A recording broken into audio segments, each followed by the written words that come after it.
সবাইকে। সেদিন হঠাৎ করেই ঠিক হলো আমরা কাশীপুর উদ্যানবাটি ঘুরতে যাব। তো আমাদের 4 জনেরই জায়গাটা না দেখা ছিল, ওখানেই গেছিলাম। তো ওই ভিডিওটাই চলো তোমাদের সাথে শেয়ার করি। প্রথমেই বলি welcome to my new vlog.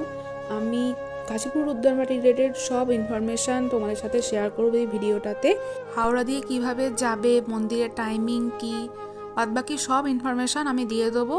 তার জন্য ভিডিওটা না স্কিপ করে শেষ অবধি তোমাদের দেখতে হবে। হাওড়া দিয়ে ডিরেক্ট কোনো বাস আছে কিনা সেটা আমার শিওর জানা নেই, তবে এসপ্ল্যানেড থেকে 2 নাম্বারের বাস আছে যেটা মঠে স্টপেজ দেয়। একটা হলো 43 আর একটা হলো 242। 242 যে বাসটা সেটার লাস্ট স্টপেজ হচ্ছে কাশীপুর। এসপ্ল্যানেড থেকে কাশীপুর অবধি বাসটা যায়। এপ্রিল থেকে সেপ্টেম্বর মাস অবধি মন্দির দর্শনের সময় ভোর 5:30 থেকে বেলা 11:30, আর বিকেল 4টে থেকে রাত্রি 8:30 অবধি। অক্টোবর থেকে মার্চ অবধি মন্দির দর্শনের সময় ভোর 6টা থেকে বেলা 11:30, আর বিকেলে 3:30 থেকে রাত্রি 8:30 অবধি। কাশীপুর উদ্যানবাটি হলো সেই জায়গা যেখানে আমাদের প্রাণের ঠাকুর শ্রী রামকৃষ্ণ তার জীবনকালের শেষ সময়টুকু কাটিয়েছিলেন। জানুয়ারি মাসে মঠে নানা রকম প্রোগ্রাম আছে, সেটাও আমি তোমাদের সাথে শেয়ার করব। চলো ভিডিওটা শেষ অবধি দেখো।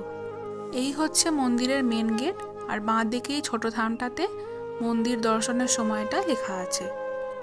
রাস্তা ক্রস করে চলে এলাম মঠে। তো ঢুকেই ডান দিকে মঠের অফিস আছে। আগামী 5ই জানুয়ারি 2025 মঠে ভক্ত সম্মেলন আছে, সেই ইনফরমেশনটাও তোমাদের শেয়ার করে দিলাম।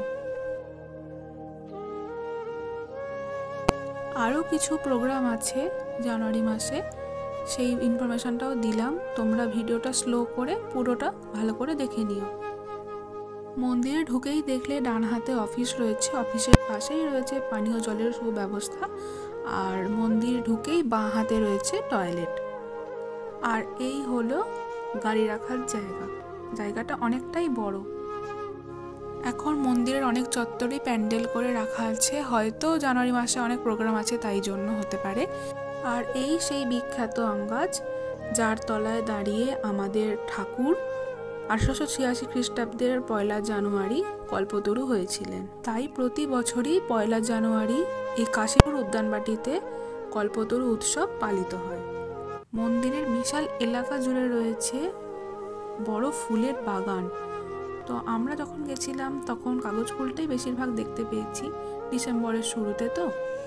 আর আরও কিছু ছোট ছোট ফুলের গাছ ছিল। এই হলো মূল মন্দির। মন্দিরের উল্টো দিকে এই বোর্ডে ইতিহাস লেখা আছে। আর মন্দিরের বাঁ দিকে রয়েছে জুতো রাখার জায়গা। এই চত্বরে বিভিন্ন লেখা ও ছবির মাধ্যমে ঠাকুরের জীবনের বিভিন্ন রকম ঘটনা আর উপদেশ তুলে ধরা আছে।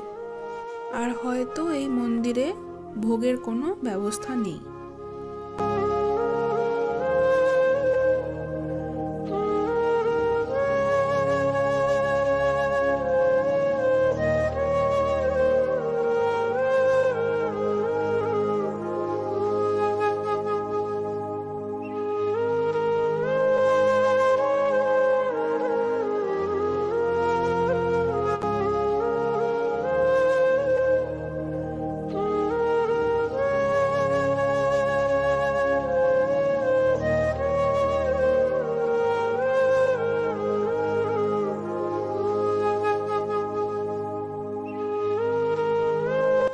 এরপরেই রয়েছে ধ্যানঘর, আর এর পেছন দিকে আছে বড় পুকুর।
ভেতরে দক্ষিণেশ্বরের এই ছোট্ট মডেলটা করা আছে।